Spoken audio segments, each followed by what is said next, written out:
नमस्कार दोस्तों, मैं colonel Ajay, CEO Ajay astro money guru first global astro finance digital channel से आपसे मुखातिब होता हूं। दोस्तों याद रखिएगा, अजय एस्ट्रो मनी गुरु संभवतः विश्व का पहला एस्ट्रो फाइनेंस डिजिटल चैनल है जो आपको शेयर बाज़ार, कमोडिटी बाज़ार, कृषि जीन्स, सोना चांदी, कच्चे तेल के ऊपर अपना क्लियर एस्ट्रोलॉजिकल एवं फंडामेंटल एनालिसिस के आधार पर अपना व्यू देता है, जो अक्सर सत्य साबित होता है। चाहे वो प्याज हो, कच्चा तेल हो, सोना चांदी हो, गवार सीड, गवार गम हो, या फिर हल्दी, चना, या फिर सोयाबीन हो, कोरिएंडर या जीरा हो। आज की इस विशेष एपिसोड में हम चर्चा करने वाले हैं इस राशियों के आधार पर आपका नफ़ा नुकसान, क्योंकि शेयर बाज़ार बढ़ रहे हैं या घट रहे हैं, कृषि जिन्सों में तेज़ी है या मंदी, क्या आप मुनाफा कमा रहे हैं, एक बड़ा सवाल। उसी का उत्तर इस राशिफल में है। इसके अतिरिक्त एग्रो वॉच के दौरान आपको कपास यानी कॉटन के ऊपर हम चर्चा करेंगे, गवार सीड के ऊपर चर्चा करेंगे, और कमोडिटी के अंदर कच्चे तेल और सोने चांदी पर अपना मत देंगे। शेयर बाज़ार के अंदर क्या संभावना है उसकी भी विशेष चर्चा हम आपसे आज करने वाले हैं। तो दोस्तों, सबसे पहले आज का प्लैनेटिकल कंडीशन। आज चंद्रमा मिथुन राशि में है, गुरु एवं शनि मकर राशि में होंगे, सूर्य एवं मंगल तुला राशि के अंदर हैं। गौरतलब है कि मंगल इस समय अस्त यानी कम्बस चल रहे हैं। शुक्र एवं केतु मकर राशि के अंदर हैं। ये है आज की ग्रह स्थिति। दोस्तों, स्टॉक वॉच, शेयर बाज़ार के अंदर होने वाली हलचल स्टॉक वॉच के दौरान। दोस्तों, आज ग्रह स्थिति अनुसार और फंडामेंटल एनालिसिस के आधार पर हम कह सकते हैं आज बाज़ारों में, भारतीय शेयर बाज़ार में मिश्रित रुख रहने की संभावना है।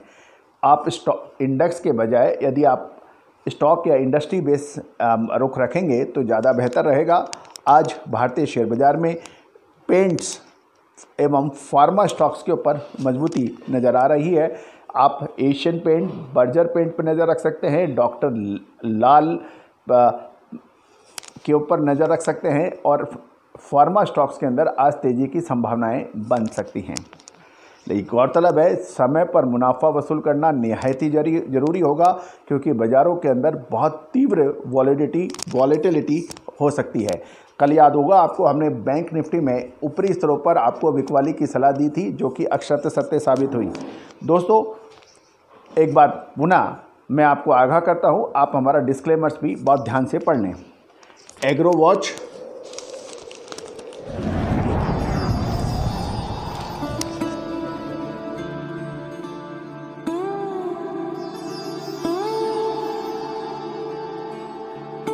दोस्तों, राजस्थान समेत 18 राज्यों में खाद्य तेलों पर स्टॉक सीमा लगाने की सरकार तैयारी कर रही है। नोटिफिकेशन जारी हो चुके हैं और अलग अलग राज्यों के अंदर राज्य सरकारों ने भी इसकी नोटिफिकेशन जारी कर दी है।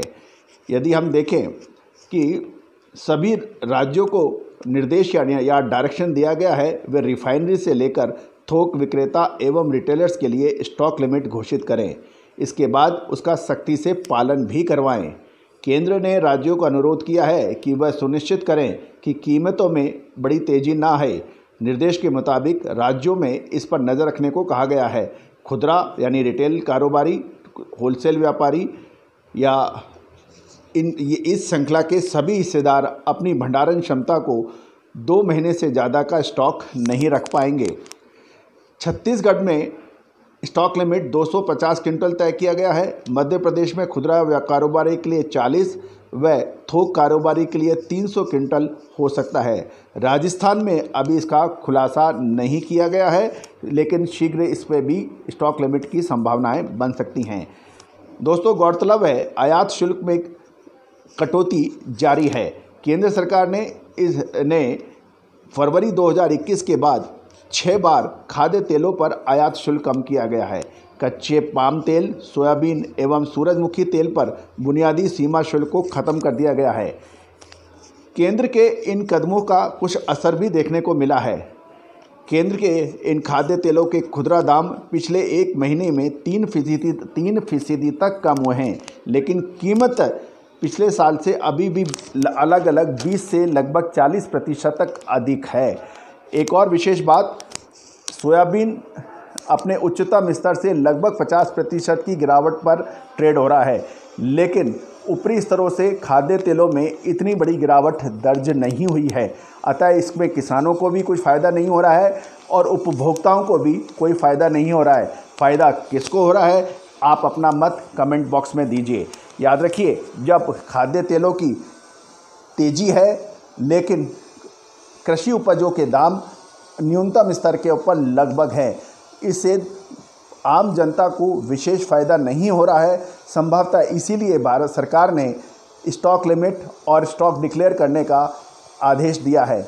अब देखना यह है कि इस प्रयास का क्या असर होता है। गौरतलब है, जब भी भारत सरकार इंपोर्ट ड्यूटी यानी आयात शुल्क में कमी करती है, उसके बरखिलाफ अंतर्राष्ट्रीय बाज़ारों के अंदर खाद्य जो ऑयल सीड हैं उसके दाम बढ़ जाते हैं और उसका कोई विशेष प्रभाव देखने को अक्सर नहीं मिलता है। गौरतलब है, भारत विश्व में सबसे बड़ा ऑयल सीड इंपोर्टर के रूप में जाना जाता है। ये चाइना के बाद में इसका दूसरा नंबर आता है।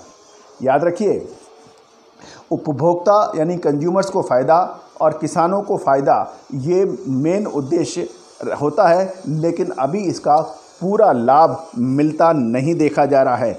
किसानों में भी रोष है कि जब फसल का टाइम आता है, गौरतलब है सोयाबीन का भी फसल का टाइम है, तो दामों के अंदर बेतहाशा कमी हो जाती है और उसके बाद महीने, 2 महीने, 3 महीने, 4 महीने के बाद धीरे धीरे दाम पुनः बढ़ जाते हैं। इससे किसानों को बड़ा नुकसान होता है और उनको पूरा फ़ायदा नहीं मिलता है।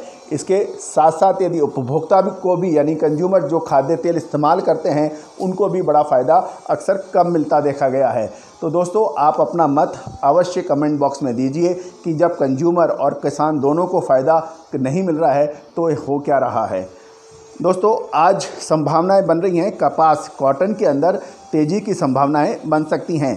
गवार सीड्स एवं गवार गम में मजबूती के संकेत मिल रहे हैं और पिछले सालों के बनिस्पत इस साल अक्टूबर माह के अंदर बाज़ारों के अंदर अच्छे क्वालिटी की गवार सीड की आमद बहुत कम हुई है। इसके ऊपर भी हमारा एक विशेष एपिसोड इस चैनल पे उपलब्ध है, आप इसको देखते रहिए। बहुत जल्दी ही हम गवार सीड, सोयाबीन और चने के ऊपर अपना मत देंगे। गौरतलब है कि गवार सीड, सरसों, सोयाबीन, कॉटन एवं चने पर विशेष रिपोर्ट भुगतान करने पर उपलब्ध है, आप हमसे प्राप्त कर सकते हैं। दोस्तों, याद रखिए, प्याज, कॉटन में बड़ी तेज़ी की अग्रिम भविष्यवाणी हमने अपने लगातार विश्लेषण के जरिए आपको दी थी। गवार सीड और गवार गम के अंदर रिकॉर्ड तोड़ तेज़ी के बारे में भी हमने आपको 6 महीने पहले आगाह किया था। कॉटन के बारे में भी तेज़ी के बारे में और उसके बाद तेज़ी के बाद मंदी की भी अग्रिम विश्लेषण आप तक प्रस्तुत किया गया था, जो कि सत्य साबित हुआ। दक्षिण पश्चिम मानसून हो, कोविड-19 पेंडेमिक की सटीक भविष्यवाणियाँ हमने अपने इस चैनल पे की, जो कि सत्य साबित है। दोस्तों, याद रखिएगा, फाइनेंशियल एस्ट्रोलॉजी हमारे देश की रहस्यमयी विद्याओं में से एक है, जो सदियों से हमारे देश में इसका प्रचलन और होता आया है और अक्सर ये काफ़ी हद तक सही भी साबित हो सकती है। आप भी हमारे इस विशेष चैनल को भारतीय रहस्यमयी विद्याओं को प्रमोशन और अनुसंधान और रिसर्च के लिए आप प्रमोट कर सकते हैं, अपने इष्ट मित्रों को भेज सकते हैं। All the very best, good luck, happy trading.